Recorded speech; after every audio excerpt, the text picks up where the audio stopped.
The phrase movement, by the way, it has become a joke in many ways, where if you think about it, what do movements really mean? If you study history, allow me to share what movements mean from my perspective. There was this one group of people that were having some sort of injustice done on them, and they decided to have a movement to get justice. That is why movements exist. Someone is being treated unfairly at scale, and from there, the group wants fairness. And a couple of movements that stick out within the past 2 to 3 decades. One, I would say, is the atheism movement, where after September 11th, I recall a lot of atheists coming out of the woodworks. They're saying that due to religion, that is what caused 9/11.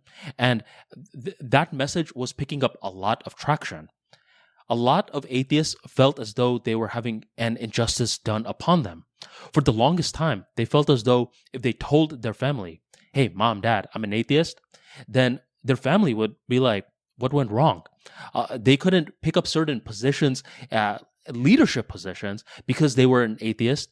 They could never be a president, especially during that time. So these atheists felt like there was some sort of injustice being done upon them, and they wanted justice.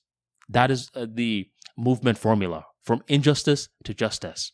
Another movement that sticks out is the Black Lives Matter movement, where there were a group of folks that felt as though they were being targeted unfairly by police officers. They were perceiving injustice, and they wanted justice. The Black Lives Matter movement. And another movement that sticks out is the Me Too movement, where a bunch of women felt as though they were being unfairly targeted by directors in a sexual way. Injustice, they wanted justice, the Me Too movement. So from the past 3 to 4 decades, 3 movements just stick out. But nowadays, I kid you not, I see a movement per day at times. I recall when the Liver King movement was happening, there was another movement the same day. This is one of these very famous influencers that talks about how you could get rich.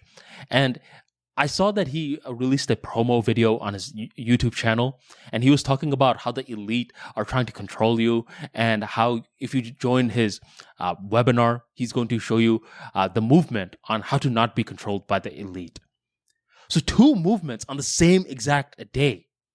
Before, I said that there were 3 big movements in the span of 4 decades. So nowadays, just look at the difference. Movements are so abundant, and it's losing that swag. It's losing that decorum, where it's, okay, you put some thought into this. Nowadays, a lot of people are starting these movements just so they can get more mainstream fame. And it's becoming a joke.